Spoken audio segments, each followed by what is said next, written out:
Fahameravatsika tsirairay avy indray amin'ity alahady maraina fa 20 volana janoary ity fifaliana manahitra any koa ny mizaran-ten'Andriamanitra antsika amin'izao maraina izao.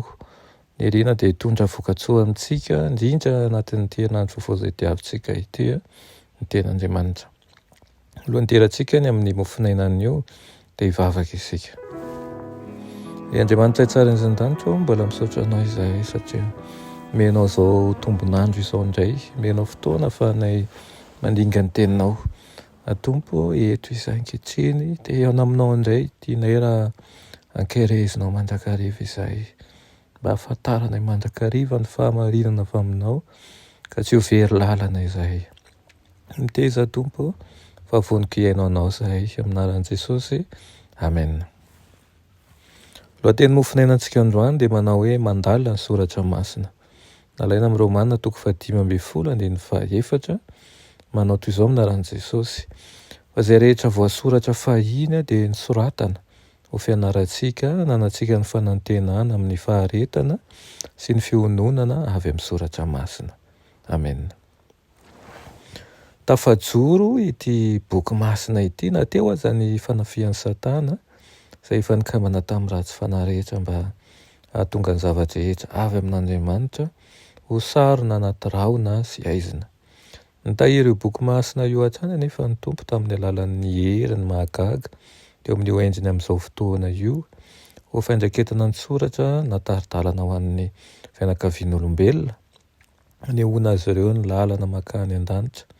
Itety ity teny ity nitaridalana ho an'ny olona monina ao amin'ny tontolo lavo napetraka tamin'izy ireo ka amin'ny alalan'ny fandalinana sy ny fankatoavana ny taridalana ao aminy no tsy hadiso lalana ny fanahy anankiray. Izao indrindra ny fotoana tokony andaliana ny mpanaraka ny Kristy ny Baiboly mihoatra noho ny tany aloha mihitsy aza.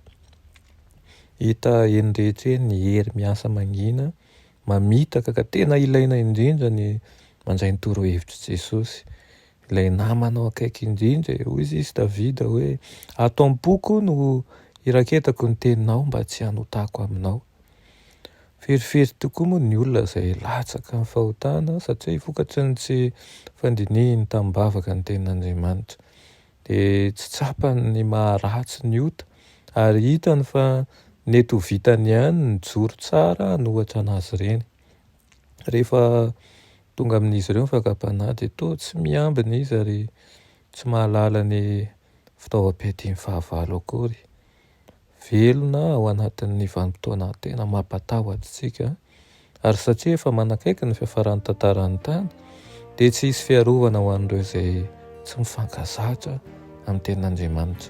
Ho voahozongozona izay rehetra azo zongozonina ary efa tonga ao amin'ny dingana tena faratampony indrindra amin'ny fivahinianana ataon'ny zanak'Andriamanitra satria eny rehetra eny ny arato sy ny fantsika izay alefan'ny fahavalo.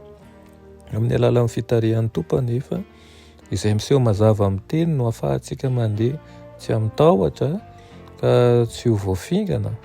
Feo avy any an-danitra no miresaka amintsika ao amin'ny takela izay nisoratana ary ny fankatoavana ny tenin'Andriamanitra no an'ny fiarovana ho antsika amin'ny ratsy izay mitondra faharavana eo amin'izao tontolo izao. Ianao kosa mijoroa mandrakariva ary fantaro fo anatin'ny ady isika. Ny any fikirantsika dia Jesosy Kristy ery ihany ary mila mandalina sy mandinika ny soratra masina isika.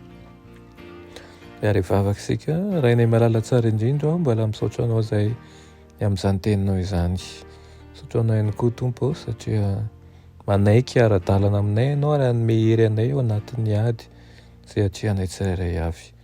Mangataka ny fanahinao masina izay mba hampisokatra ny masom-panahinay ka oliana hianatra ny teninao tokoa any izay handinika ny soratra masina satria ao tokoa ny tsy mahadiso hevitra anay mba hahafahanay hatakatra ihany koa ny tianao ambara amin'ny fiainanay isan'andro. Amin'ny anaran'i Jesosy. Amen.